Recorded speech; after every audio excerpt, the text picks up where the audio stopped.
Welcome to Shop Talk, presented by Show Chic, where they always put the rider in first place.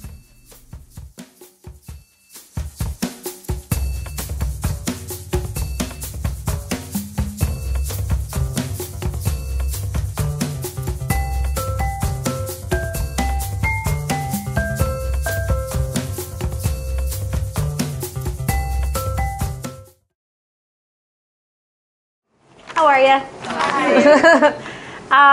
Obviously, I'm Danielle, and I'm a Grand Prix rider for Canada now. And for many years, I worked for Ashley Holzer as a top groom, also for Eric Lamaze as well with jumping and show jumping. And a lot of the things that I learned along the way, I would love to share with you guys. So I was thinking of either A, you guys asking some questions, or B, me just kind of running through some things. One of the biggest things that I've stressed a lot of is when the horses are really well turned out and well groomed. For me, I don't know if everybody knows this, but as a professional groom, there was always this kind of competition amongst all the grooms at the show. And you walk around and you see the other groom's horses, and you're always like, oh, that one's got dirt on its legs, or that one's tail looks like crap, or the braids, did you see that one's braids? Or, you know, there was a lot of competition amongst the grooms, and they're not really taken seriously. And then you think, okay, well, if the grooms aren't doing a very good job taking care of the horses, then the horses get turned out, and maybe they're not noticing swollen legs, or maybe that one has scurf or fungus, or scratches, or small certain things. But in terms of a large scale, when you go to an Olympic Games or Aachen or something like that, scratches can eliminate you because they can overreach and rip it open and get blood, and you're out.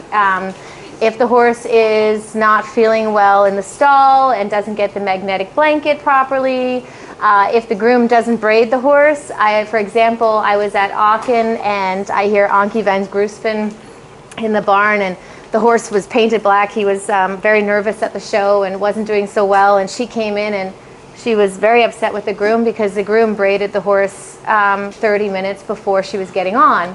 And this horse was used to, it gets very nervous because they start to know the routine.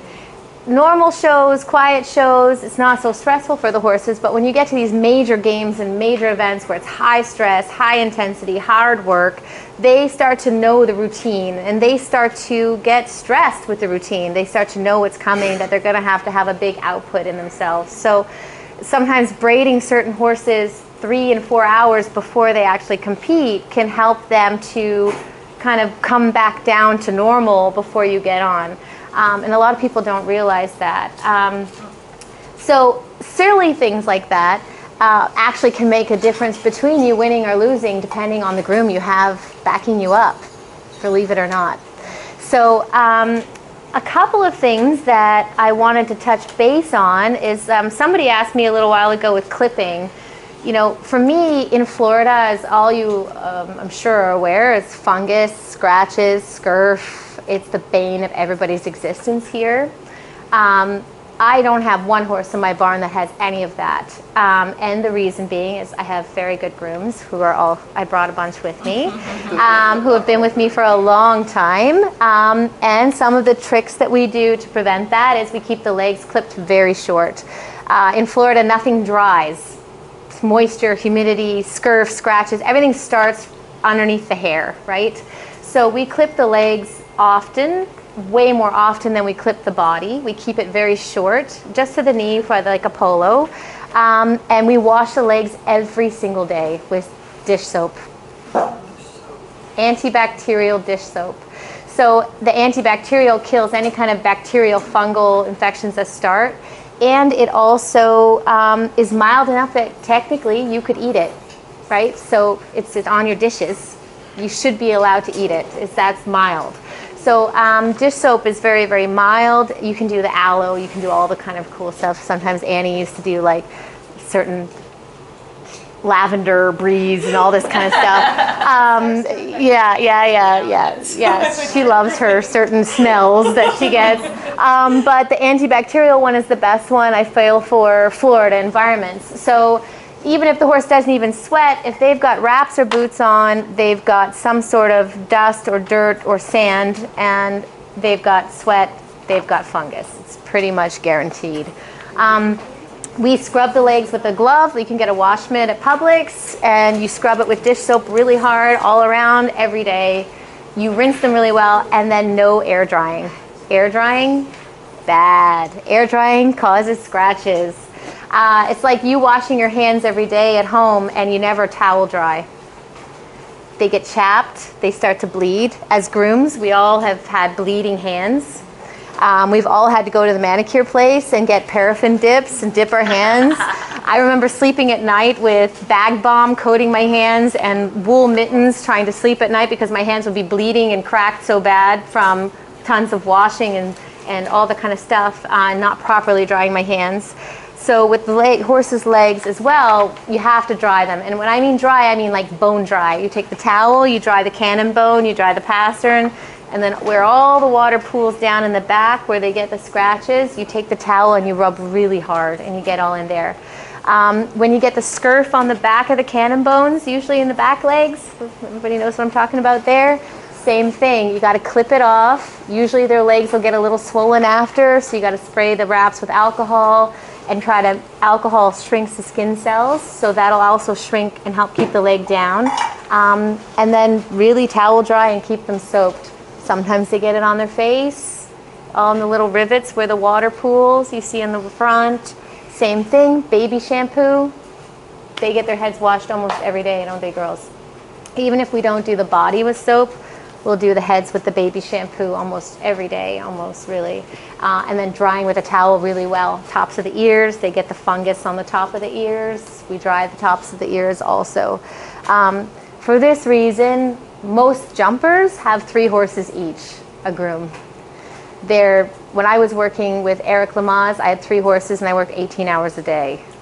And when I tell you I had to scrub the boots with a toothbrush, I'm not joking. It was like in between the seams with a toothbrush. It was so much hands-on. It's incredible. At night check, I would clean the stall. If there was even one little piece it couldn't fit in the fork, I was picking up with my hands. Like the stalls had to be white, okay? So there's a lot of detail involved in that, and he was very, very strict about that because in his mind, again, attention to detail equals champions, right? So when I first started running my own business, and Annie was one of my first proteges, she worked for me for almost 10 years, and then she ended up going to the Olympics with Jackie Brooks as well as her groom, and now she's working for a very dear friend of mine, Eliana. But again, she came to Florida with me. We had 6 horses, a baby, and Annie. So Annie was wearing the baby on the baby Bjorn and walking the stallion to the ring in the back with the ring bag on the back. And we were trying our best, weren't we, Annie? Yes, we were. Yeah, with this baby right here. That one. Your baby? Oh, well. Yeah. Your yeah, baby. This one right here. Yep, my baby. My baby. Wow. Annie had to be the top groom, and then she was singing lullabies while I'm riding the Grand Prix. Wow. And I'm still nursing, and I'm going, I can hear it crying. You know, it was pretty bad.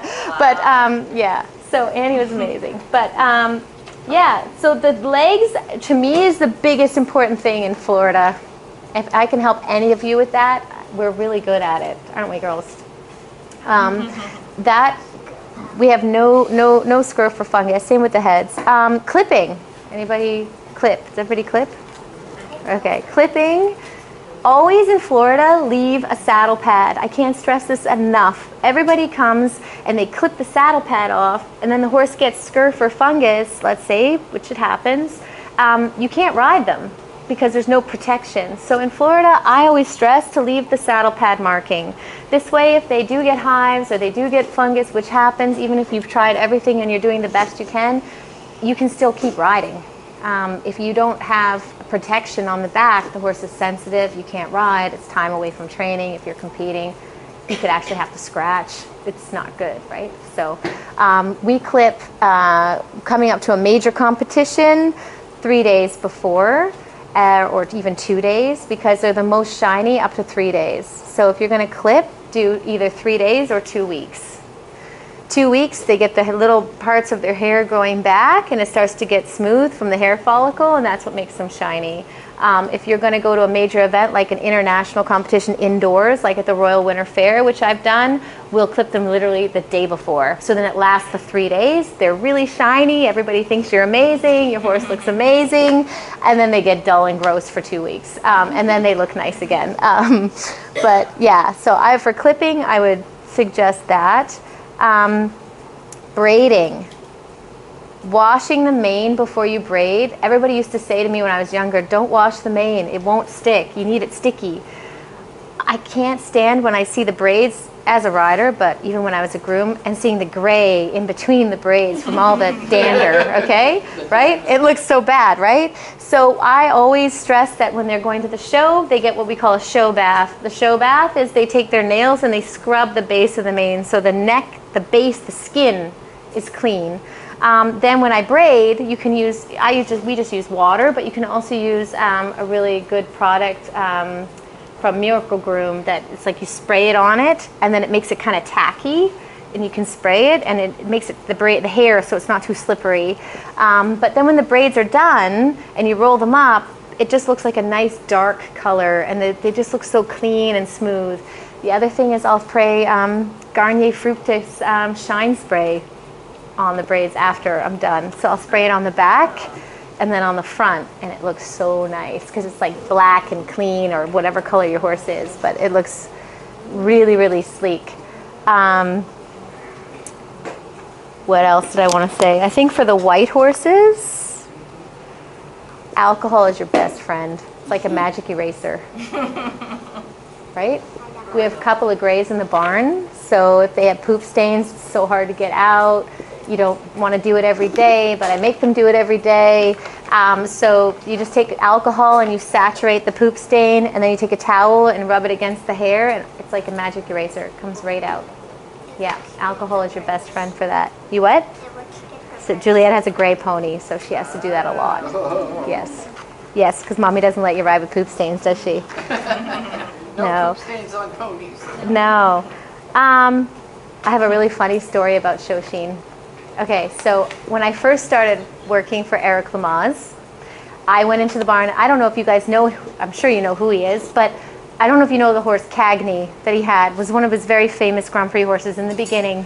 And Cagney was like this special horse in the barn, and only the good people got to touch him. It was like a big deal, okay? So I'm coming from St. John, New Brunswick, Canada. I've been doing pony club and triathlons, and you know, we didn't clip, and when they were dirty, we sprayed them in Shoshine and we dusted them off. So I'm in the barn and I'm my first week working for Jurgen, and I'm there and I take the Shoshine and I'm trying to impress him, and I grab the Shoshine and I spray him off and I towel him and I get him beautiful and he looks amazing. Of course I don't do the saddle area and stuff like that. I'm not that stupid. So I'm like, I get it all ready, and he comes and he goes to get on, because Jurgen at the time was this German man who trained all of Eric's horses on the flat and had his top horses in care. And he goes and he pats him and his hand slides down the neck. And he was like, did you put Shoshine on him?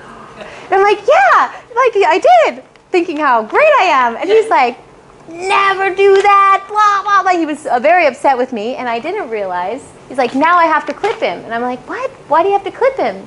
And he's like, well, there's silicone in the Shoshine, and the silicone, when it dries, eventually it breaks the hair follicle, so it ruins their coat.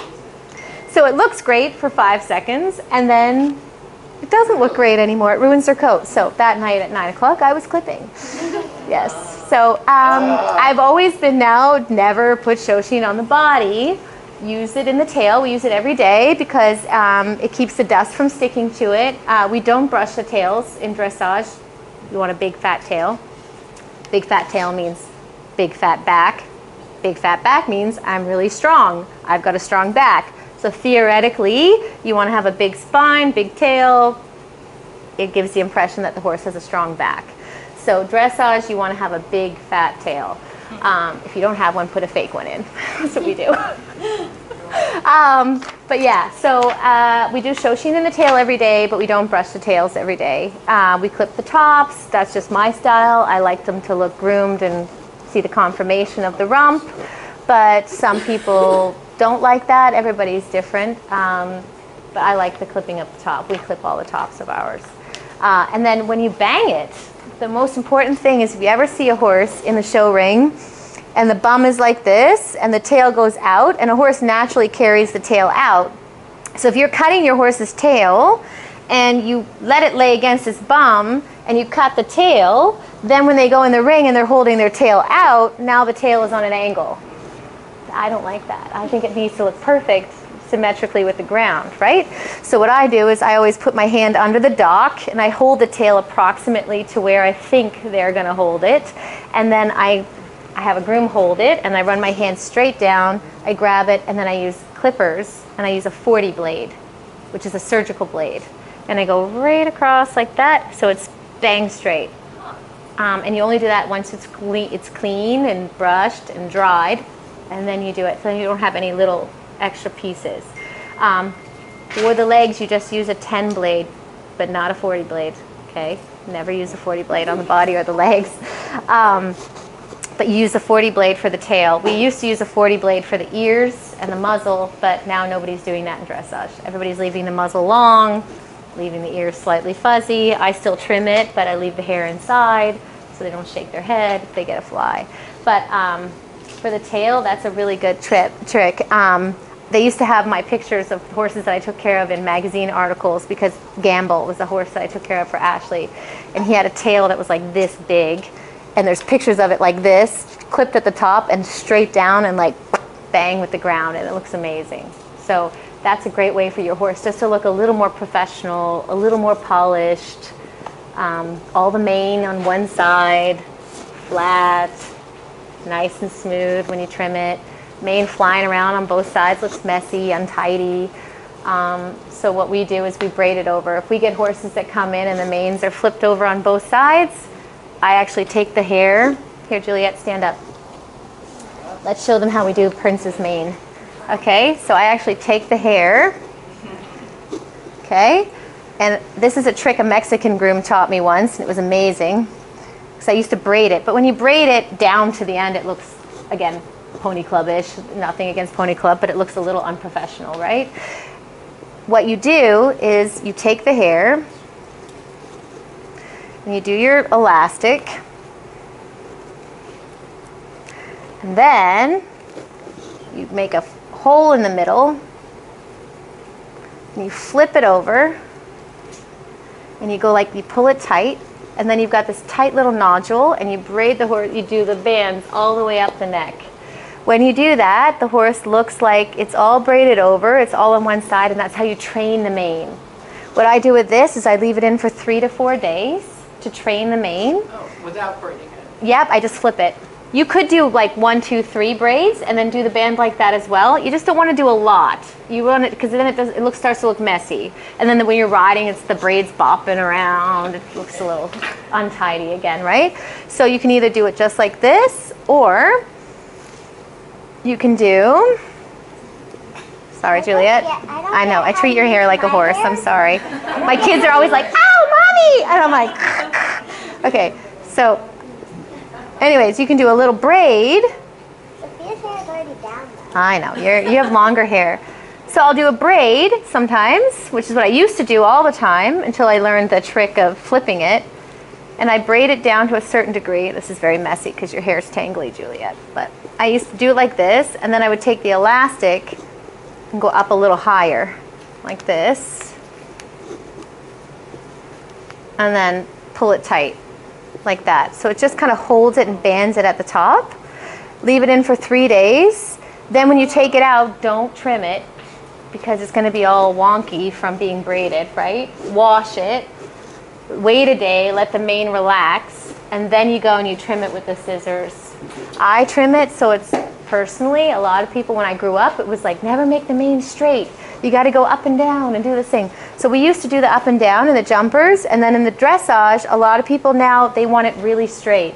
So we'll trim them straight, and then you actually arch the trim to follow the line of the neck.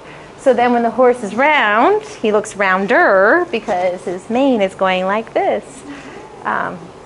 Optical illusion. Thank you, Juliet. So that's really good. with dressage now, because everybody's doing the button braids, do you guys all know how to do those? Button braids are awesome. They're so pretty. So everybody's doing the button braids, so you actually need them to be quite wide. Like I would say at least this wide. So you need length to do the button braids. So you need about this wide. I do like a good wide 4 fingers like this, and I need it about this long.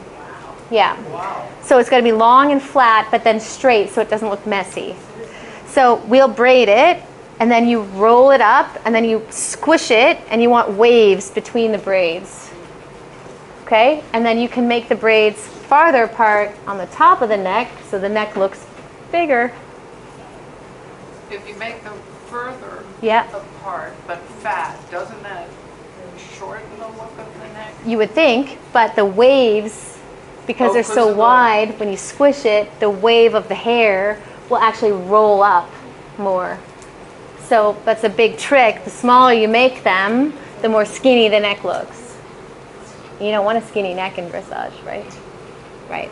So you want them to look fat. Yeah. So like I have certain horses, I'll say to the girls, oh, on this one, I want really wide about this area. Right? And I'm like, okay, down low, really skinny, or down low, really fat, you know, because I want them to look a certain way. Yeah, and that's for years when I was with Ashley, we used to do the hunter braids, but just really wide with the white tape. Remember that, Phoebe? Yes. With the white tape. And then I was really superstitious, so I always did red and white yarn on the 3rd braid from the bottom, because I was really superstitious. What was that superstition? It was a good luck thing, and it was, she won one time when I did it, so then every time I had to do it. I had to have the red and white wool, and then I had to braid it. Yeah, yes, but you can do blue, red, white, and blue here, or whatever country you're from. Yeah, so I used to do that. And then, I'm skipping, I'm just going through them. If you guys have questions, just raise your hand. Oh, magnetic blanket. Who here uses a magnetic blanket? How do you like it? It's awesome. You like it? Do you feel a difference in your horse when you use it?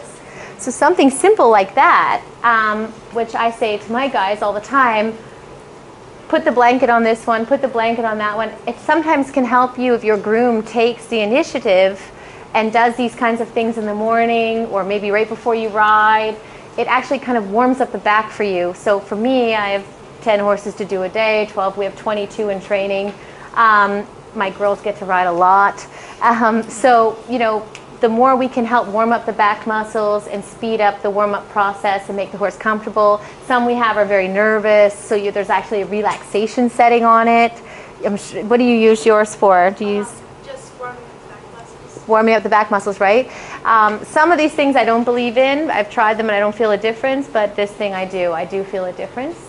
It's a really good investment. I feel like you get on and the back is already loose, it's already warmed up. Especially before a competition, you can do the high magnetic wave where it's relaxation. BB, I'm sure you guys use one all the time, right? BB has top horses with Lisa Wilcox. And it can actually physically relax the horse more for you. So if you're going to a competition and they're really nervous when they get in the ring, this can really help you.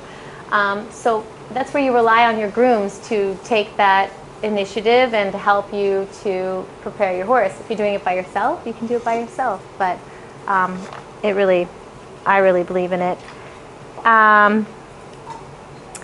Scrims. Do you have sponsors yet? So, best way to promote your sponsors. This is a jumper thing. Almost nobody does it in dressage until I did, because I went from the jumpers to dressage. But in the jumpers, what we did is we had a scrim. Scrim is like, almost looks like kind of like a holy fly sheet, but just nicer with no buckles and stuff, okay? The biggest thing with that is it keeps the dust off the horse when you're walking to the ring. So when I prepare the horse in the barn, I throw the scrim on, it goes over the saddle, it gets buckled up, I walk the horse to the ring. The horse gets to the ring, I take it off, and I sweep this way, there's no dust on the horse, the rider gets on, it looks immaculate, okay?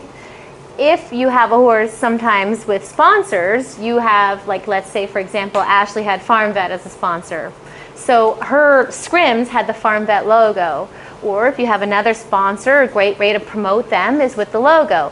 Now, Ashley would always be competing internationally, so there's cameras on her all the time. Cameras on her walking into the in-gate, cameras when she comes out, cameras when she's in the warm-up, cameras when I'm leading the horse around. People are taking pictures and videos everywhere. You can really promote your sponsors by putting the scrim on.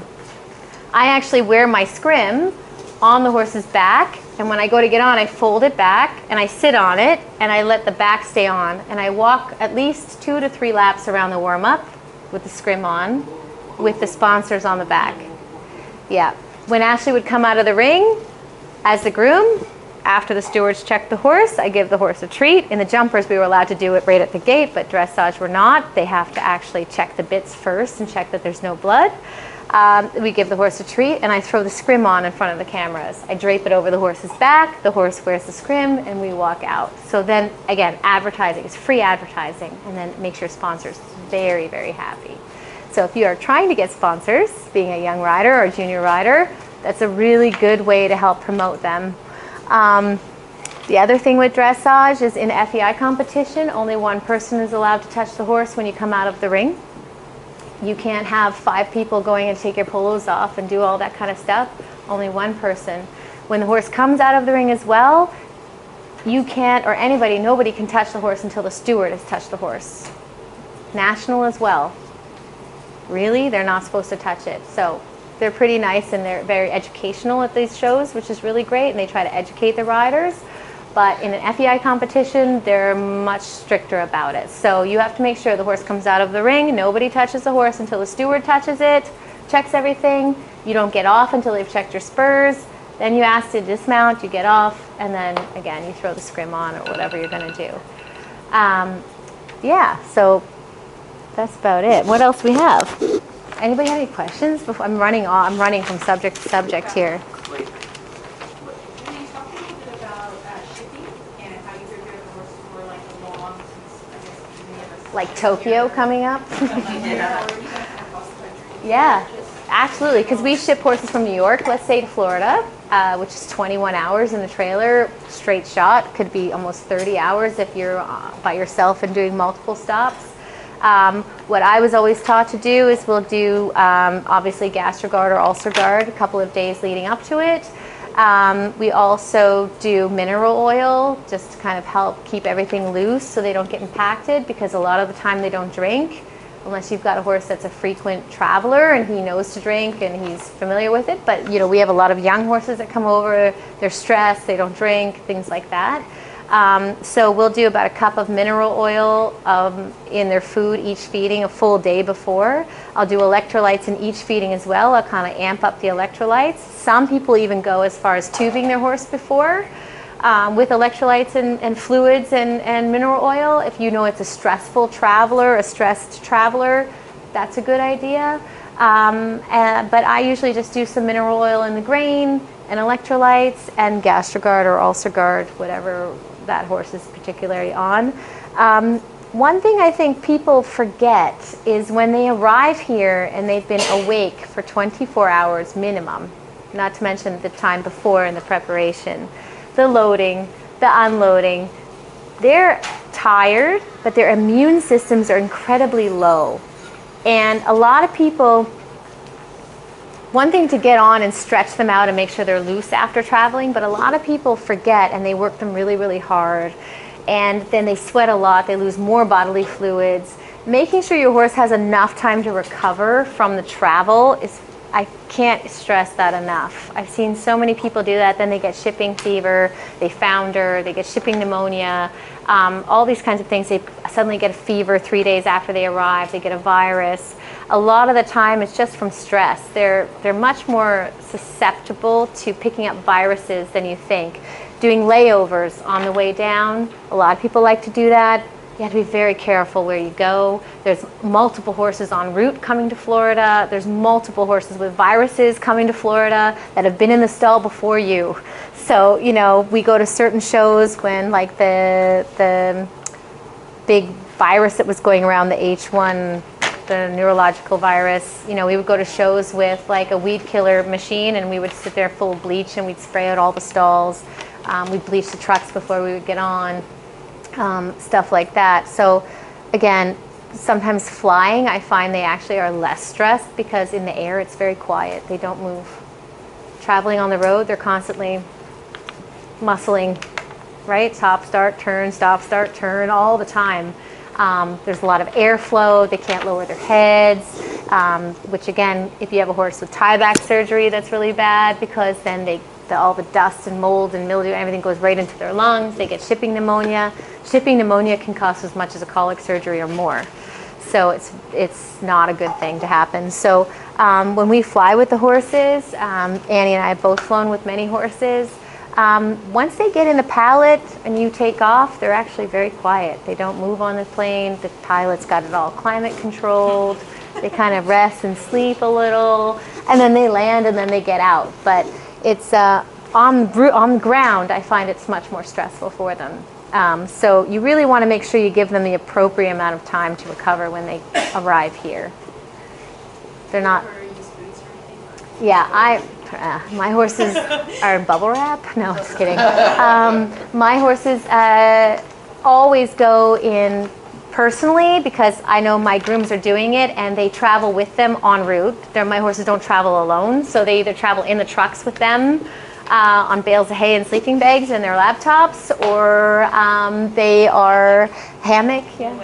We did hammocks, or they're in their car following behind and they're not allowed to lose the truck ever. So they have to pee. They need to text the driver and tell them they have to pee, but they're not allowed to stop to pee. Because if something happens en route and the driver has to stop and he's alone with 15 horses on the truck, or 12 horses on the truck, I want my grooms there. So, for them, we put them in wraps. I wrap, and we have bell boots, and they have shipping fuzzies, and they're monitored the entire trip. If you're sending your horse down without you, which happens a lot because you don't have much alternative, shipping boots are a good way because if they do layovers, you don't want somebody else that you don't know wrapping your horse and bowing a tendon. Who knows? It can happen, right? So maybe you just put shipping boots. If you've got a kicker, don't put anything on behind. Chances are nothing bad is going to happen. But if they get in an accident, the boots will protect them. I do the wraps just because I like to support the tendons on such a long journey. So at the end of the day, if you travel with nothing, it's not the end of the world, especially if you're not traveling with them. It's just the what ifs.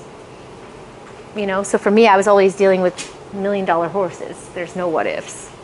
If it gets broken, it's probably my fault. So it was every time I would walk in the barn, I would look around and I would see how could a potential scenario go wrong here. Is there a hose on the ground? Is there a rake upside down? Is there something that the horse could get hurt on that I would be responsible for? And I was constantly scouring the surroundings and making sure, did I turn the horse too close to a trunk and it scrapes its hock? It can't compete in a CDI. So it's so important to pay attention to those small details. Feeding, ulcers. Oh my God, ulcers are the bane of everybody's existence.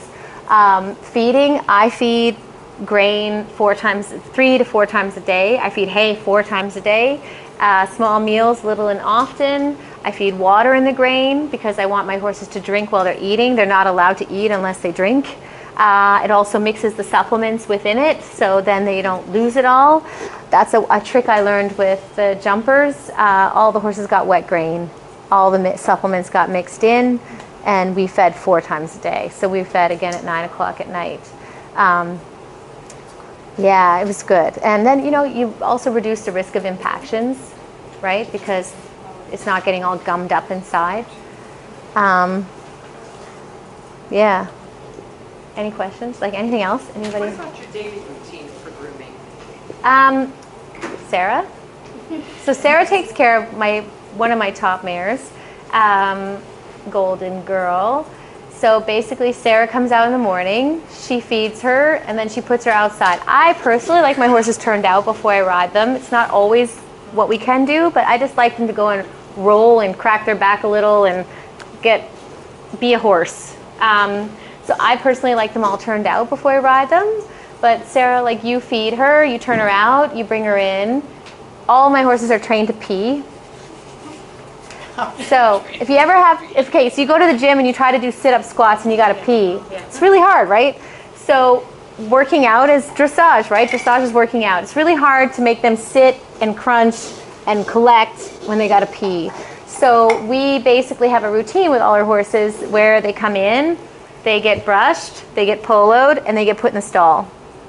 They go in the stall, they pee, they get brought out, they get tacked up. You can train that. And then when they do that, you give them a treat. But all of mine, you put them in the stall, they pee almost instantly on command, then they come out, and then we tack them up. That's why when I get drug tested, my horses never pee because they'd already peed before I got on. Yeah, so they're sitting there for like an hour, like waiting for them to pee because they've already peed. But it does make a difference. Wilson, my Grand Prix horse right now, he's literally pawing and dropping before the polos are already finished because he knows he has to go in to pee. He comes out, we tack him up, and then I ride him, and then he doesn't feel like he's holding in his back. It's really important for FEI competitions, especially you guys, you young guys. Train your horses to do it. I promise you, it's you might actually feel a difference in how they feel because sometimes it's a long time and you're tacking them up and they're sitting on the cross ties and they're waiting and all this stuff, and then you ride them for 40 minutes and then you bring them back and you got to walk them out and you got to ice them and you got to do all this kind of stuff, and they're holding it the whole time. And it can make a difference. I can tell, like one mare, if she hasn't peed, I get on and I'm like, oh God, she's got to pee. Got to go back, got to pee. But again, daily routine. Sarah does the magnetic blanket. She does the brushing. She does the polos. They go into pee. They come out. We tack up, and then I ride. So it's quite a production for the top horses. The young horses, we still train them to pee, but not necessarily get the blanket and the whole thing. Right, Sarah? That's your routine? If you ask Tisha what she does with Wilson, I mean, it takes her an hour just to tack him up. She's like the sugar and the gumbits and the peeing and the magnetic blanket and the stretches. Oh, she does all the stretches. She's got to stretch his legs front and back and do the cat scratches and just anything to help make the horse go to the best it possibly can go. Yeah.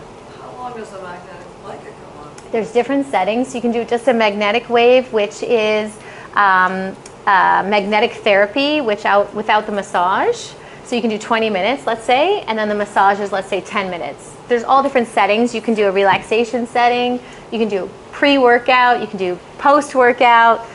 There's all sorts of things. The Pro Series has heat. So if you're up north and it's freezing, you can actually turn the heat on it, warm your horses back up that way, because who wants to get on a 5-year-old with a cold back in the middle of -20, right? Nobody wants to do that. I don't. Do you, Krenza?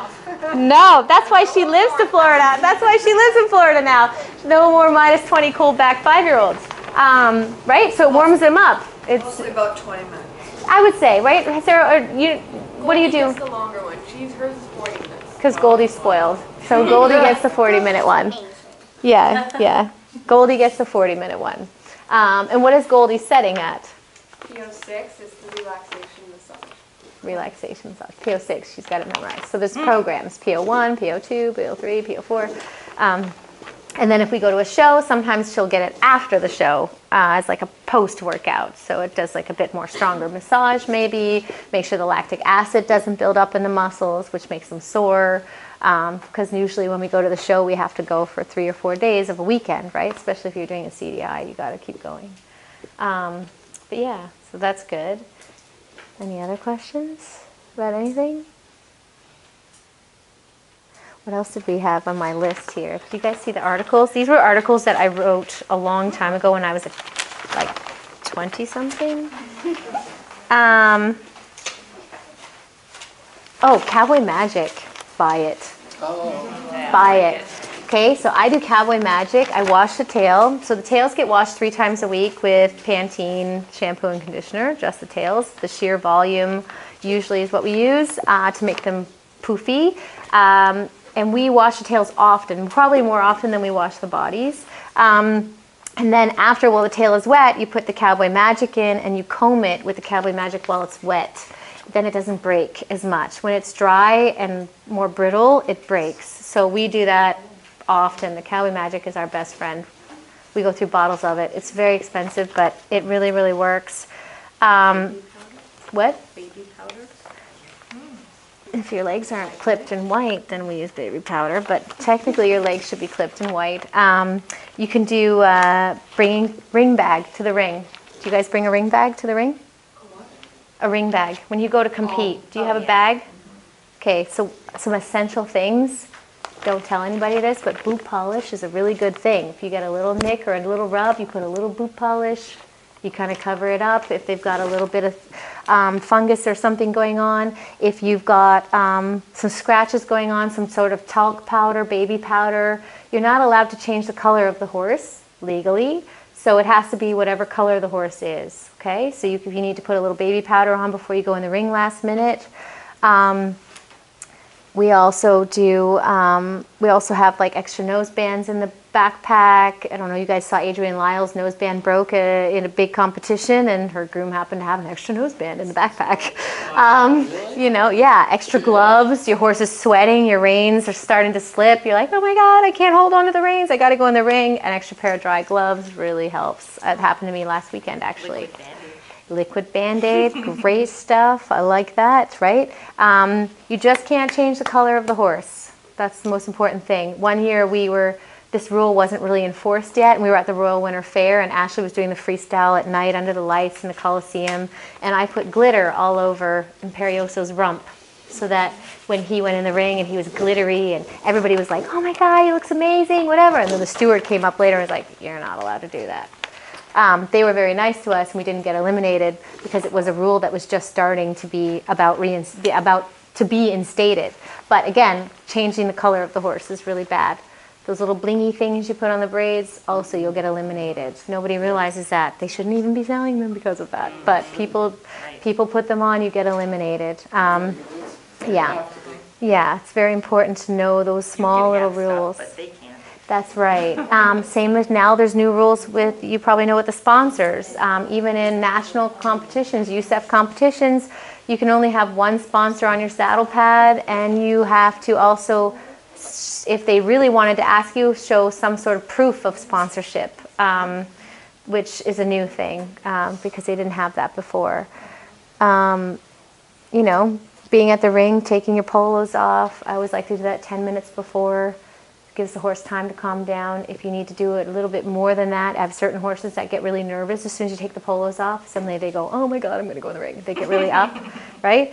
Take it off 15 minutes before. Let yourself have 5 minutes to walk. Try to get them relaxed and calm again, and then you go back in the ring. Some horses I walk in on a long rein. The judges hate that because they want you to keep going. But some horses I go, look, we're just going on a trail ride.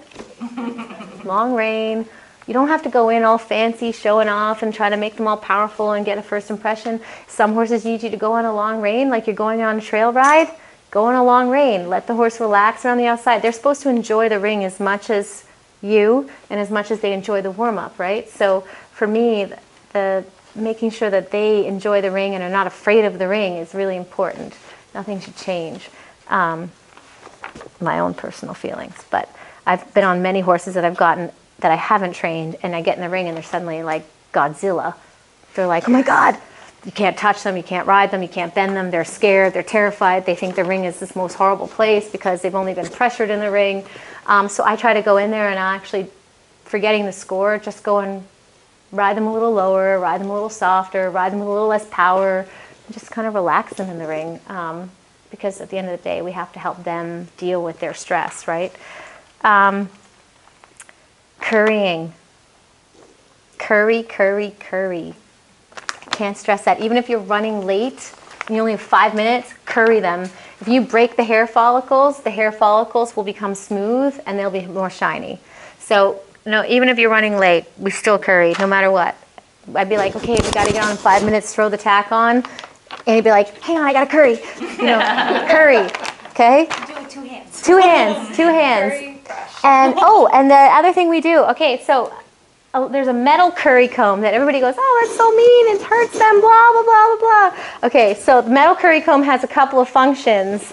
The metal curry comb, if you do it gently and skim the skin, it scrapes off all the dead skin cells, okay? And it helps kind of stimulate and get blood flow to the surface. The other thing is it does break the hair follicles, which makes them smooth, which makes them shiny.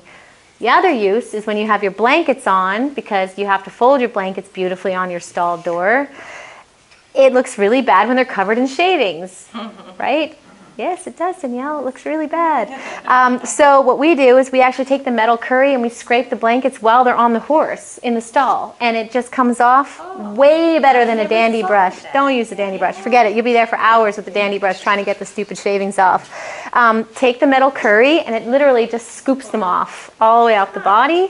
Then we take the blanket off. We fold it. We fold it. I wish I had a blanket here. I could show you how to properly fold a blanket. Yeah. Metal curry comb. Then, after we bath them, when they get bathed and they get put up at night, wraps, stuff like that, feet painted, because they all get, their wraps, they get their barrier of whatever they're getting, they get all their legs done up. We'll curry them again with a rubber glove. So before they ride, they get the metal one, then they do their work, then they get their shampoo or whatever, their bath, and then when they're dry, they get the rubber mitt. So the rubber mitt, again, small circles. You do the ears, you do the head. Curry the head. Nobody curries the head. Curry the head. The head should be just as shiny as the body. It looks really bad if you got a bland head and a shiny body, right? So curry the head, curry the ears. They love it. They'll put their head down. They'll, take the halter and you can just snip it to the side. Never leave the snap hanging, because I saw a horse actually explode its eye that way.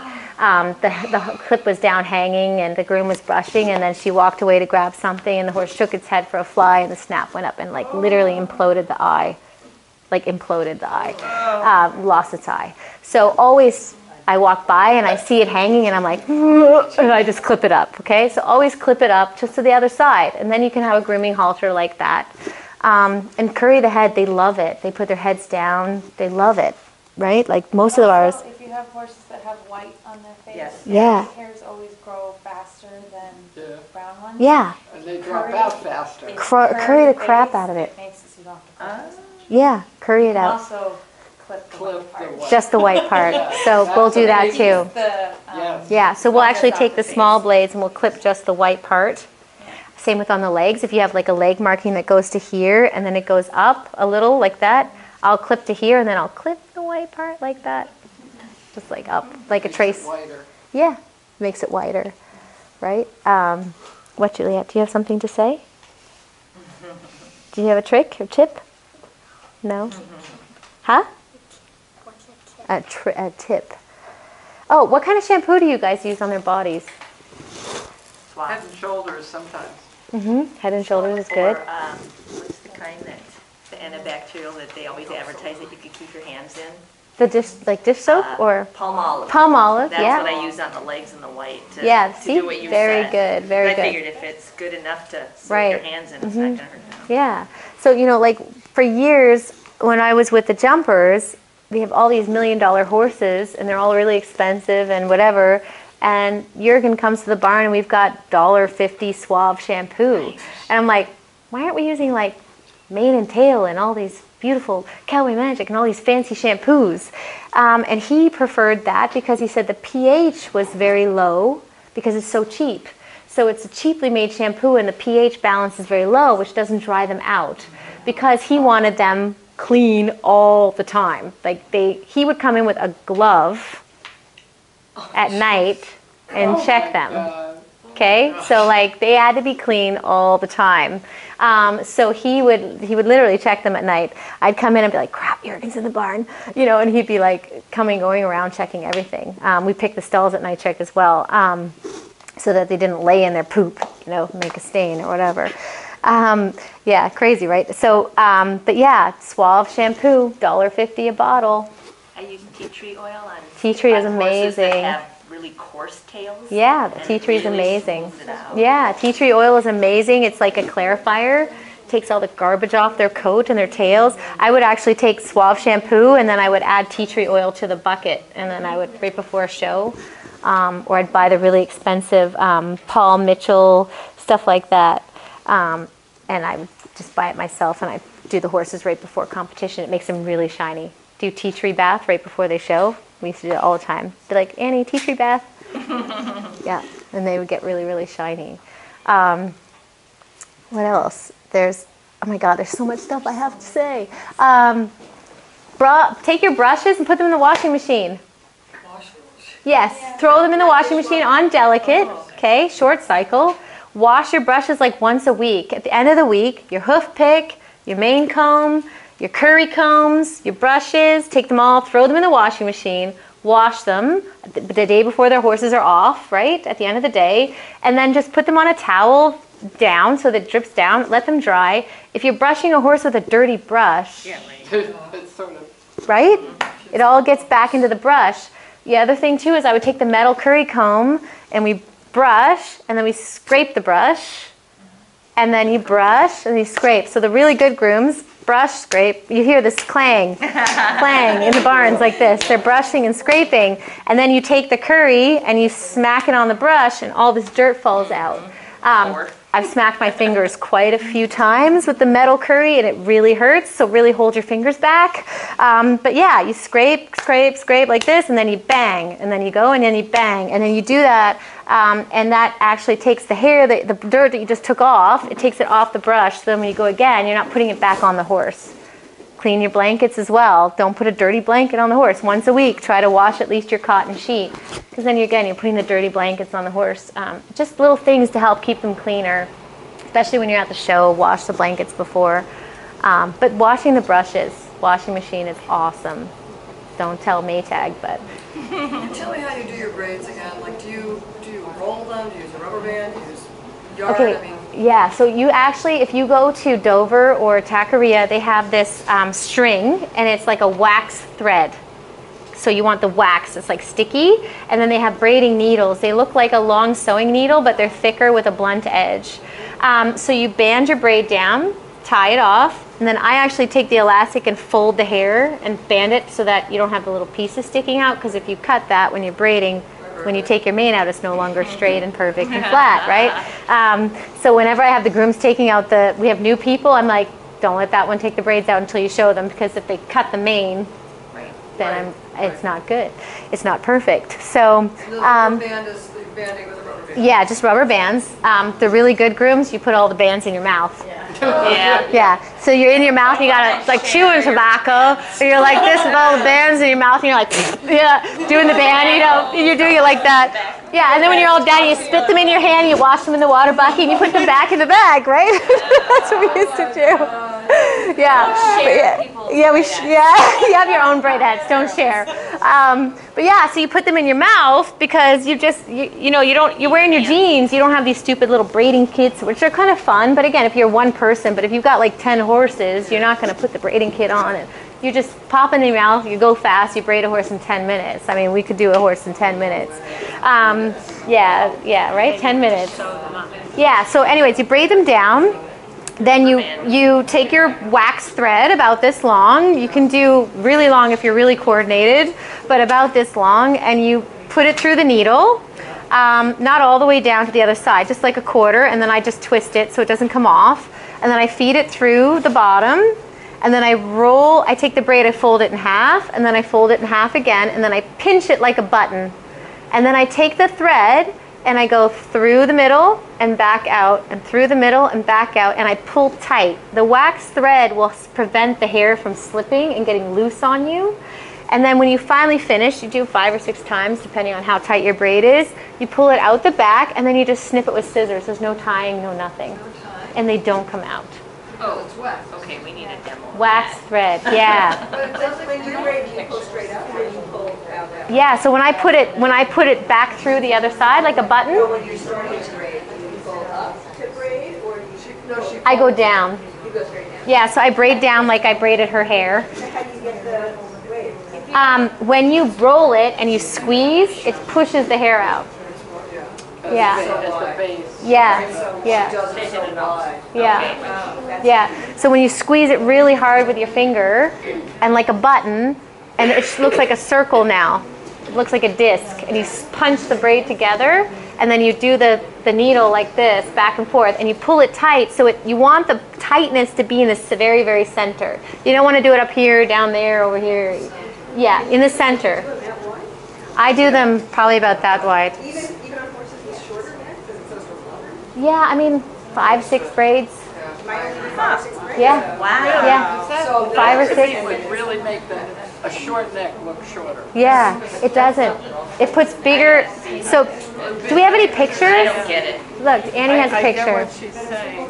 So you have the braid and then you have the hair. I get it. So I have a question. Yeah. My My hair bumped has, it. of course, I mean, it's just. How many braids I want to see. 7. And when I you do braid 7. it, the Oh, other I've done side, like because twice it's a little that. fuzzy, like tons of like, you know, like this. Of course, my horse's neck is longer. Clip it. Like when you're clipping, do you body clipper? Yeah. Okay, so when you body clip, Yeah, a lot of clip off. people forget to go to the edge of the hairline. So you actually see like the hairline goes like this, like their actual fibrousy hair, Yeah. okay? Yeah. And then their fur butts up to it. Yeah. So when you clip, I actually take the Andes blade, the T blade, know and you I do take, that. so you have the T, right? And I take the tip of the T and I'll actually dig it in a little and I'll go up like that and I make sure I get the fur. You gotta go right to the base. Because Yeah. it's like part of the mane, I thought. Yeah. sort of, maybe. You mean like baby hair? Yeah, Yeah. it's weird. No. Clip it right off. So Clip it, and then I'll take the blade and I'll turn it upside down and I'll go down, down, down, down, down, down, like that. Yeah, and I'll make sure, Like this, and you take the clipper, it's like the hairs, but they're like Yeah, hairs yeah. are stamp. and you go behind it. You go behind it, Oh. behind it. Like Yeah, you're clipping like against the hair. yeah, right. Oh, I get it, I get it. yeah. And now the new thing is not clipping the bridle pass. Do you doing that yet? Yeah. No, I take. She was jumping for many years, so they clip the jumpers. You shave the ears, you shave the muzzle, everything's skin tight, and you clip the bridle pass. But now in Europe, a lot of the people are not clipping the bridle pass, so they actually take the hair that's here and they push it forward through the forelock, and it creates like a cushion for the horse. So yeah, I've started doing that. It goes against my nature a little bit, but we've started doing it. You mean the hair? Yeah. No, you what? I want to do those. Vertebrae and they, Yeah, so the hair stays long. that's good. A short mane, Yeah.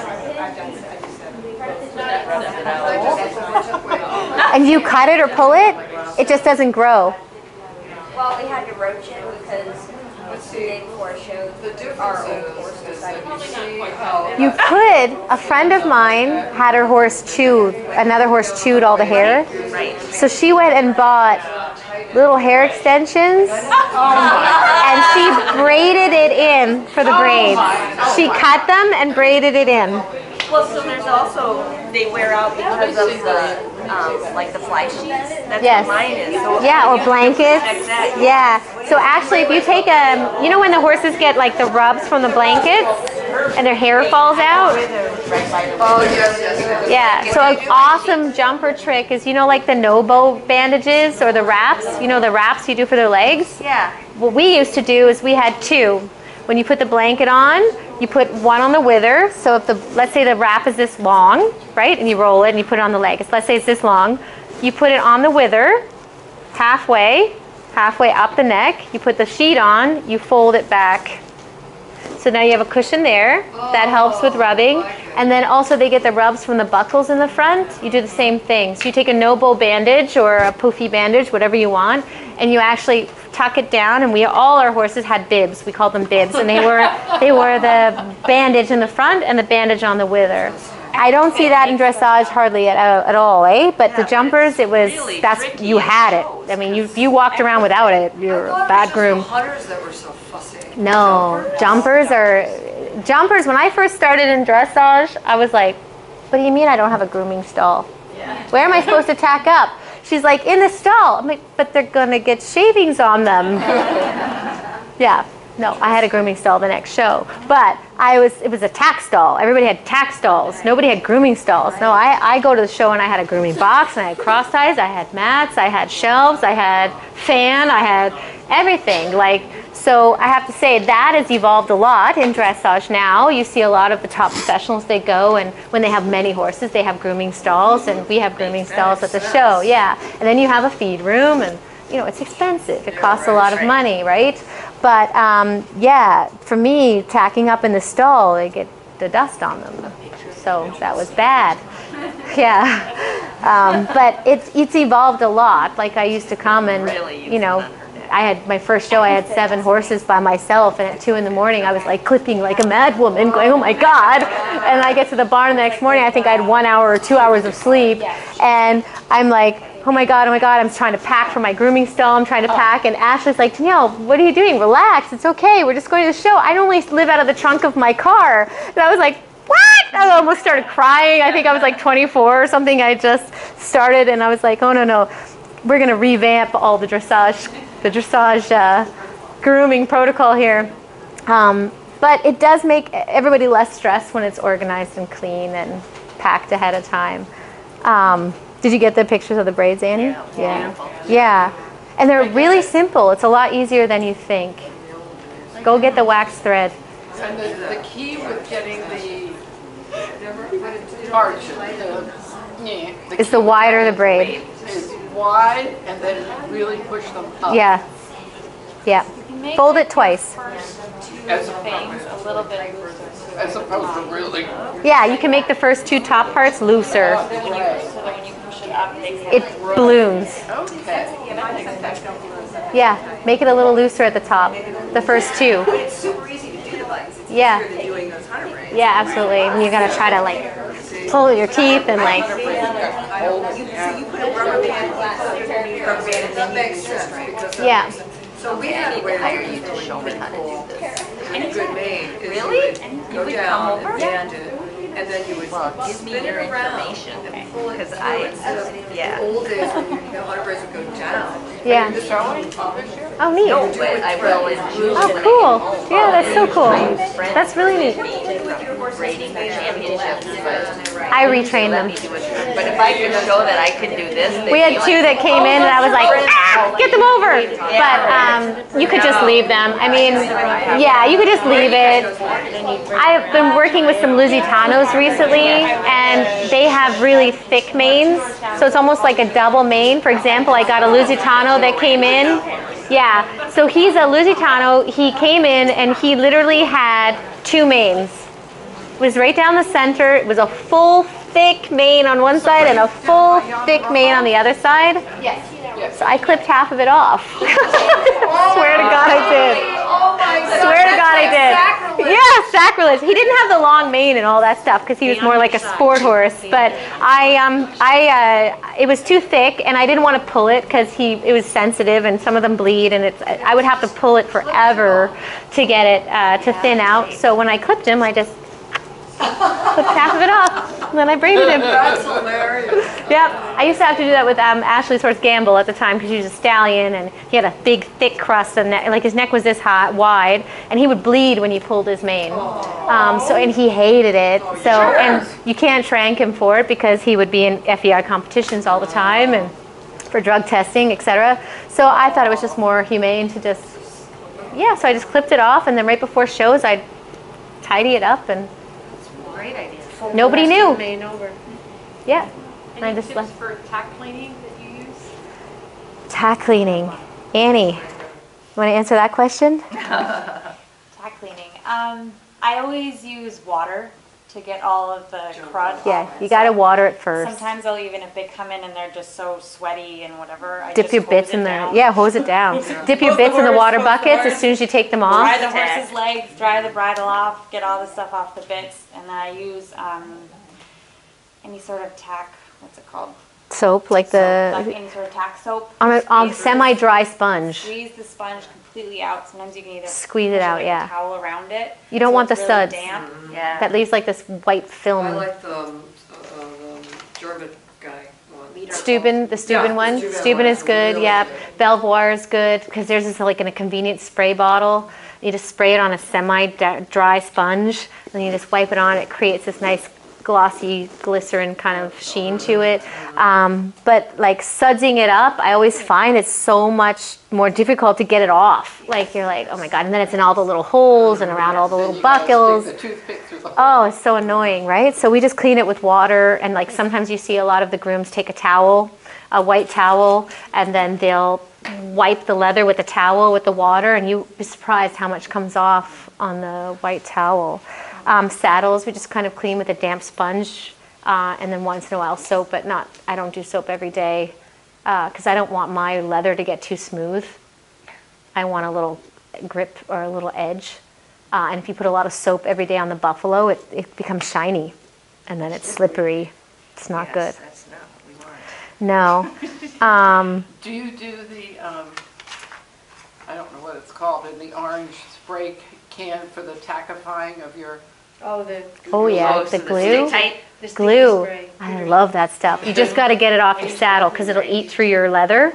Because it'll eat through your boots too. So, but I'll use that all the time. Like when I'm on certain horses that are really bouncy, I'll just spray it right here, and then I just hook my calf, and my heels are down, and I'm going. I actually had a horse that I rode that was really strong, strongest horse I ever rode in my entire life. So strong that he like ripped all the muscles in my chest, everything, trying to hold him back, and it was a horse that's designed to pull in his breeding, and so I couldn't hold the reins tight enough, and my hands are quite strong, and I couldn't hold them tight enough, so I used to glue my hands to the reins. Oh my gosh. Yeah, so I would spray. Yeah. I'd get those SSG gloves that are really tacky, and then I would spray all the glue, and then I would put my hands on and be like, okay, here we go. Oh my God. Yeah. So that was really helpful. You can spray your butt too. Yes. Yeah, I'll stand up and be like, shh. I know, it looks really funny at shows, but Yeah. hey. No, it works. It helps. The Stick tight. yeah, it's Gooter Stitz. Yeah, it's an orange can. Orange can, Yeah. yes. Just go to Taqueria or Dover and ask for the sticky spray. I call it sticky spray. How do you get it off then if it doesn't? It just comes off with like water and so it's water soluble. yeah, or a little soap or whatever. And I put that on all the time. Especially if you've had breeches you like.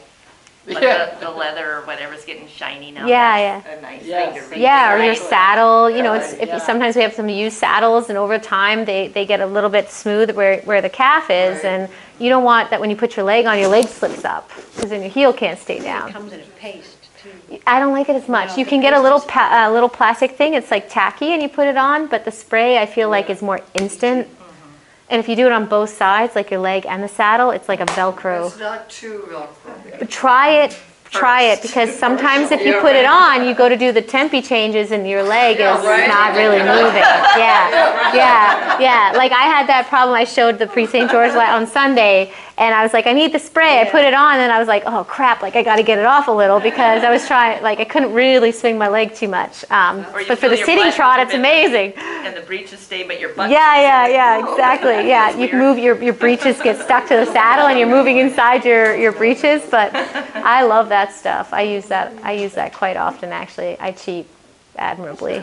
Yeah, because some horses really are about Yeah, or if you have a horse that's behind your leg and you got to use a lot of leg all the time, you know, the lazy ones, it's hard not to let your leg creep up, right? So, because they get you tired and your muscles want to contract when you put your leg on. So it's really hard to be like a ballerina all the time with your legs long and strong. It's hard. It's not normal for everyday people, right? So put the spray on. Then you can kick it, and then you're fine. And then it's good. But yeah. And then, you know, for me, I guess it's just all about detail. I really pay attention to detail. Right, girls? I might have a nag. I'm like, oh, don't forget this. Oh, don't forget that. Oh, don't forget this. They're like, we got it, Denielle. But I feel like if I don't say it and it doesn't get done, fool out of me. And how long has she been working for you? Annie worked almost 10 years for me. Yeah, so Or 11 years. Almost 11 years for me since she was like 14 years old. Wow. She put herself through school online and worked seriously 6 days a week, 18 hours a day, while putting herself through school on the internet. Sarah does the same thing. Sarah's right now, she's 17. She's been working for me 2 years now. She does her homework in her horse's stall at night. I come in at night, it's 11 o'clock. She's sleeping in his stall, and he's lying down with her, and she's doing her, You just don't see that work ethic. No, very it's often. unbelievable. It's really great. And, you know, and like Lexi, she's a little bit older than those girls. She's all done her school, but again, very dedicated. For me, you just want to have people, I have a lot of sale horses, so I have a sales barn, and I have my own training horses, and I have clients' horses. But for me, the sales horses, it's very important they don't feel like sales horses. They need to feel bonded. So I assign horses. Assigning horses is a really good way of making sure that detail is paid attention to. So they each get their horses, and they tack up those horses every day. They clean those horses' stalls. They come to me and they say, you know, Denielle, he didn't drink last night, or he didn't pee in the same spot as much as he normally does, or this one didn't go to the bathroom, he didn't pass manure since yesterday. We had a horse, Lexi, when we first arrived from Europe, it just traveled from Europe, and for 2 days he didn't want to poop, so Lexi, she caught on to it, and then we had the vet and we tubed him and he was fine, but again, stress from shipping, stuff like that flying. So they know the horses. Every day they take the wraps off, they feel the legs. I made it their habit. They just run their hands down the legs. Every day before they put the wraps on, they run their hands down the legs. If they notice something, they have to tell me, because I might push the horse not knowing that something's there and make something small something big, which is, again, how do I go to the owner and say, sorry, my groom didn't notice the leg was really big and now it's got a hole in its tendon? I mean, you don't want those kinds of things to happen. It can happen. Horses are horses, but it's very important. Yeah, I mean, it can happen. Anything can happen. They can hurt themselves getting up from lying down. But how many horses do they each consign? we have 5. They have 5 each right now. But you know, they're also riding quite a bit too. But we have about 5 each. 5 is doable. When I was working for Katie Proudhon, I had 6 myself that I rode, did the stall, did everything. And it was a full day's work. You can't pay quite a close attention as like when I was with Jurgen with 3 horses, but you still can do a very good job. But it's a full day's work of 6. So they have 5 right now. But it's also expensive. These guys cost a lot of money. The good ones. And what do they do with when they have their day off? I think they sleep. No, I mean, what do those 5 horses? Oh, my horses, personally, I give my horses 2 days off a week. So No, the grooms. If the grooms have... So we alternate. Yeah, so like mine get 2 days off a week. So 2 grooms work 1 day, and those 2 grooms clean and muck all the horses, turn out all the horses, and then in the afternoons do afternoon chores. That's day for clipping, dusting the fans, washing the walls, all that kind of stuff. But then when they're getting tacked up and ridden, they have their assigned horses. Sometimes they have to tack up another one. Sometimes these girls ride a lot, so sometimes they can't quite be in the barn to get the next one ready. So everybody just jumps in. It's like a team effort, but on the majority, they're responsible for their 5.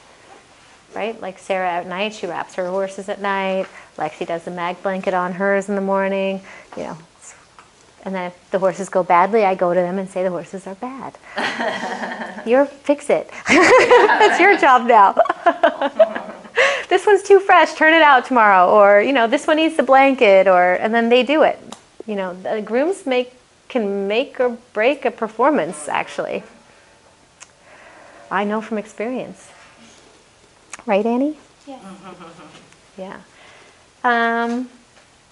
What else? Is there anything else? Did I cover everything? Horses' legs at night, given that it's Florida and it's hot and sweaty and I do. And I do. Yeah, we do. Not all of them. Do you wash the wraps every day? They get wrapped every few days, washed every few days. Yep. What was the alcohol you talked about? So alcohol is a great product Rubbing in a sense. Yeah, rubbing alcohol. You go to Publix and you buy a gallon of it. Farm Vet also sells a big gallon, so does Taqueria, so does Dover, I believe.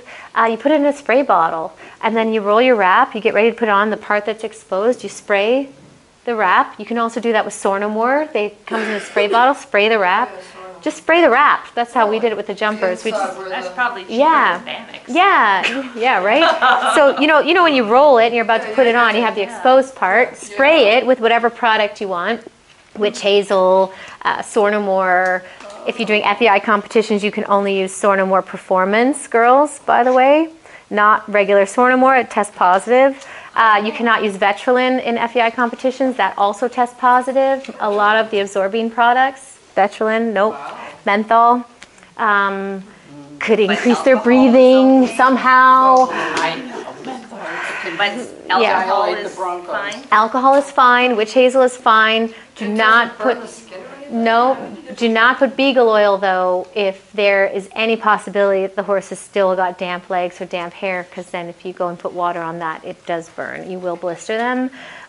Super dry legs, you can then use up the alcohol. Yeah, you can do alcohol even semi less dry, because the alcohol actually creates evaporation. Yeah. That's right. So like if you have a horse with a lot of fungus and you can't quite get it off, you might have to clip it off and they might bleed a little bit. But then their legs might blow up. So you want to put alcohol, which alcohol reduces the skin cells. It shrinks the skin cells. There's a medical reason for it. Yeah, and it's antiseptic as well.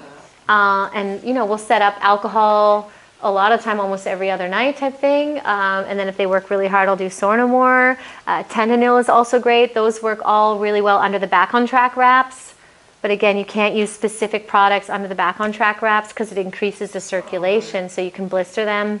But yeah, so sometimes I'll do poultice behind, Sornomore in front. You had a recipe depending on how much they were sitting. Yeah, all the time. Animal Intex is really great. You take the little bags of Animal Intex, you cut the top off.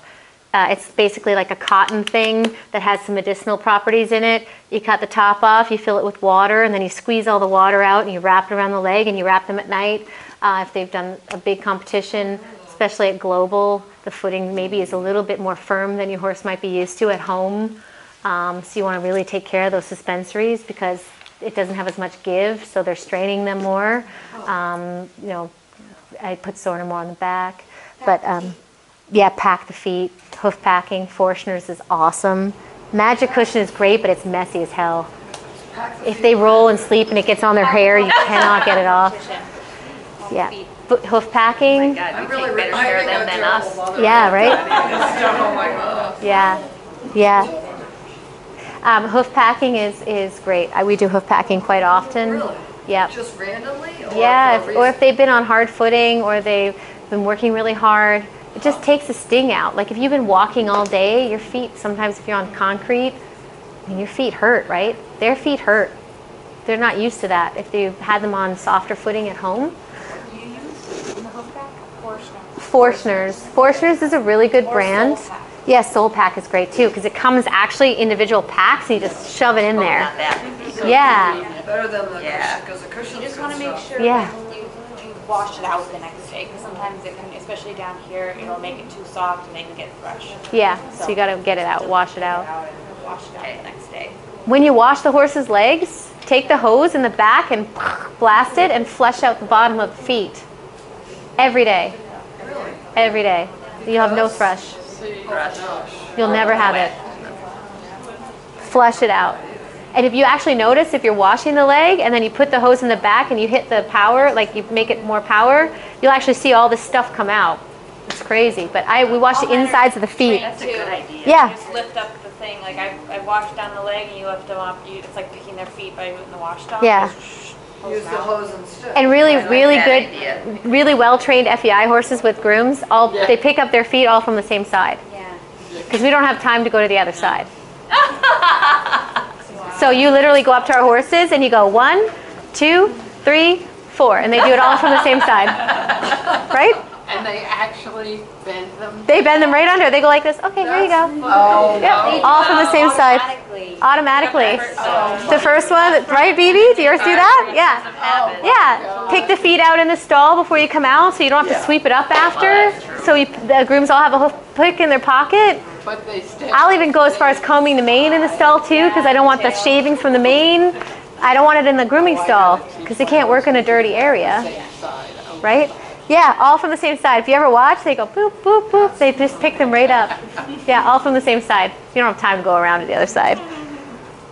Textbook. Yeah. It's really funny, right? But they do it.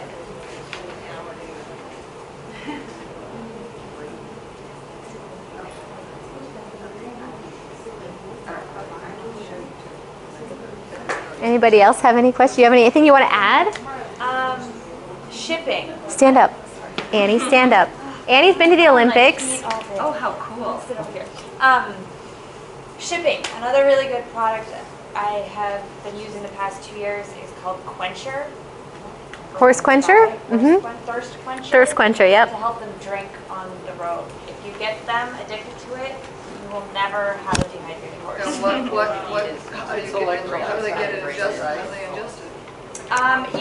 You put 2 handfuls in their bucket of water. What does it look like? It's like a grain, and it kind of no, it's like a grain. Believe it or not, which is really weird. And you put it in their water, and then they try to. It doesn't dissolve. I guess no. So they try to get it. They try to get it. So then they try to get the grain, and then they'll drink. Yeah. Oh my God, kangaroo would love They drink it that. all, and it's kind of like a minty flavor, and it has a deep pulp in it too, so it's Appetizing. You put 2 handfuls in their bucket on your shipping. You get them kind of addicted to it a couple days before. Yeah, you make them want We it. also do it in the when the weather drops in Oh, the that's a north, great and they idea. stop drinking because it's too cold. Yes. You start doing that. You put like 2 handfuls in a night check. You come back the next morning, and that bucket is gone and it's clean. And It's liquid and everything. yeah, really good product. I know that doesn't Crypto make one too? Not yet. Not yet. Oh, she makes hydration, but it's more like a salt base. Yeah. Doing the jog. Anybody do CDIs yet? You girls doing CDIs yet? Are you going to be doing the jog? So with the jog, you know how many times I see horses get hurt at a jog? Really? We ever see that happen? Oh my God. I hate the jog. Or people don't know which way to turn. That's also a big faux pas. Always turn the horse away from you, especially when you're doing beddings and pre-purchases as well, because again, they can make them step on themselves. They cut themselves. You're not allowed to compete. So always away from you, because the horse crosses the leg differently when you turn them away from you. So if you do the jog, but go to the jog wearing the scrim. Advertising, wear 4 boots so that you protect them, because they're all going psychotic, and you've got Arnold Schwarzenegger on the end of the snaffle, or the stallion seeing all these naked mares. So you know, we always wear fully booted to the jog. When I first started working for Ashley, I would go to the jog and none of them had boots on, and nobody had scrims, and nobody had. They weren't doing that. And now I think everybody's just really upped their game. They're all doing it now. So I think it's really important. We actually had a horse once get hurt at a jog because we took the boots off right before they went in. It freaked out, corked itself on the side, and it couldn't compete. So it's just not worth it. So put boots on, front and back. And then you just look really professional when you're going to taking it off. And yeah, put boots on for the jog. So it's allowed. You take them off right before you go in. You're not allowed to have anything on their legs when you go down the thing, because you could, I guess, technically make them tight and make them lift their legs really high. If they were, yeah. Yeah, I mean, you know, with the jumpers, they put the back boots up a little high, they put them a little tight, and they make sure that they lift their legs. They're also allowed to wear weighted boots behind. They're allowed to compete with boots, but the dressage is not allowed anything that could influence the movement of the legs in any way. So when they do the jog as well, the legs have to be naked. So I keep them on to the very last possible moment, and then I take them off. Because, again, the jog is so dangerous. So dangerous. Is it because they're all high and excited? Yeah, and they're not used to seeing other horses running. Right? So like you're there, these things are all, think about them, they're not our nice little first level babysitter. I mean, these things are jacked. I mean, they're pumped up, they're incredible athletes, they're beyond fit. And they're seeing all their best friends running. Right? And then they're like, I want to run too, turn out! Okay? And then you're like, oh my God, oh my God, oh my God. Like all you're trying to do is keep them on the ground, you know? We had a stallion once that was so bad, he did the jog, and at the time, you could put a bridle, and then if you have permission, you can put a stallion shank instead of reins, right? So the stallion shanks are really long, because stallions like to walk on their hind legs often. So, but you weren't allowed to whip at the time. You couldn't. Now you can request a whip, and you can have a whip in your hand if you have the stallions, because again, they'll try to mount you. I mean, they will bite you, they'll climb on you, they will try to mount you. We had a horse at Devon, and it was on the asphalt on that strip before they actually started doing it inside the ring. It was on the asphalt where you do all the unloading, and this horse did the jog up and literally walked on his hind legs all the way back down.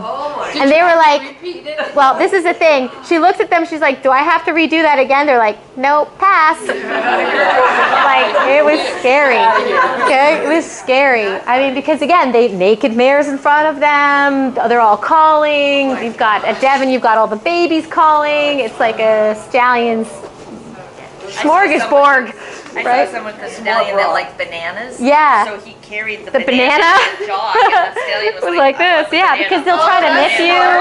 Yeah. And it was a lovely jog. Yeah. But he said if he lost the banana, he would be scared. Yeah, and you can train the jog. I mean, we all train them to jog. We practice jogging at home, but it's how do you simulate that environment, right? So you've got to practice it at home. You've got to make sure they trot up as soon as you trot off. Now that you're like dragging it down the line, going, stop embarrassing me, you know, and they, like mine, she'll drag going away from everybody, and then she's like exploding, coming back, you know.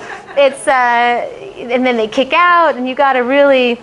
It's hard to simulate that environment at home, but you do the best you can. But I hate the jog. So stressful. If you ask for permission, you can have one. Mostly for stallions, because it's dangerous. They strike. Stallions strike. That's what they do, right? So they bite and they strike. So if you get a hoof in the back, which happens. I've seen it happen. I saw one rider get hoofed in the back and smashed onto a metal mounting block with her face in Central Park. That was scary. Yeah. Stallion got excited and decided she was something to play with. Yeah. Yeah. They're just different. They're different animals than what you have at home. So you got to treat them with high amounts of respect. But yeah. Anything else?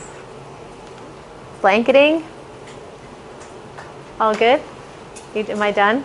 Am I going too long? I'm talking a lot. No. Does anybody have any other questions? Blanketing, stuff like that? How often do you blanket? Me, I blanket as soon as it gets like 65. I've got a sheet on. I actually have a thermostat on my wall in the barn, which actually we have to put back up. It fell down, but I don't know if they took it down or not. But and I used to have marker written sheet baker, winter, Whitney, yeah, and yeah, sheep. Yeah, now that I've been living in Florida for 2 years all year round, I'm like, oh, sheets. And then we've had the winters out recently, obviously, because it's been horribly cold. But for me, I don't want them to be cold because they're burning calories trying to stay warm, and I want them to have as much calories to burn while they're working versus trying to stay warm. So I blanket. I do a light sheet around 65. Then we do sheet baker around 50, and then winter around 40. Yeah. Right. And then they all put sheets on, and then they go back out at night check, and they take all the sheets off and put winters on. Yeah. What about really in annoying. The north? What's your opinion on like timing? I get a little lazy, and maybe it's 40, but they got all that hair. Yeah. Well, we clip them. Ours are clipped short all the time.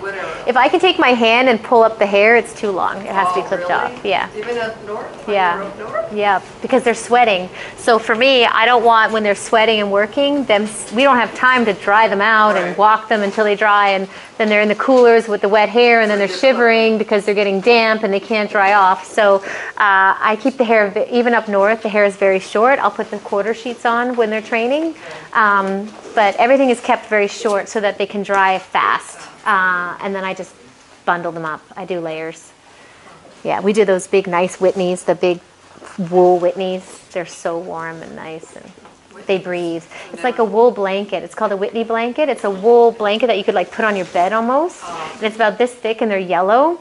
And they don't have any buckles or anything. But what you do is you put your sheet on, and then you put the Whitney on them like a table and put it up their neck. And then you fold the neck back down and cross it in the front, and then you put the winter blanket on that holds it together.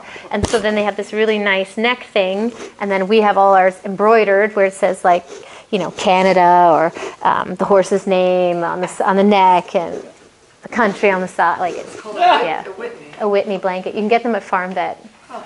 They're awesome. And then when you're riding, you take your metal curry comb and you scrape them off so that there's no shavings on them while you put them on the back while you're riding around, keeping their back warm when it's freezing until you take it off. Yeah, when you're grooming them. Other blankets, and you leave the Whitney on. And then you walk them into the grooming stall, and then they have the Whitney on, and then you pull it back and you brush them, you pull it up, and you do layers so that, because again, when the muscles are cold, the muscles are tight. I bet that Whitney's old-fashioned. Oh, it's a jumper thing. We got it from the jumpers. Yeah. My friend Nate, who works for Ashley now, he was a jumper groom for many years. He just sent me a video on my phone of these Whitneys he got done, and he got the American flag embroidered on the side and Mango Eastwood on the neck and Valentine. And he's like, I bet you're so jealous right now. And I'm like, actually, I really am. This is so sad. I don't get to use mine anymore. He's like, I use mine all year round. I'm like, yeah. So he goes to Europe and to New York and stuff with them. So, but I was extremely jealous. It looked really nice.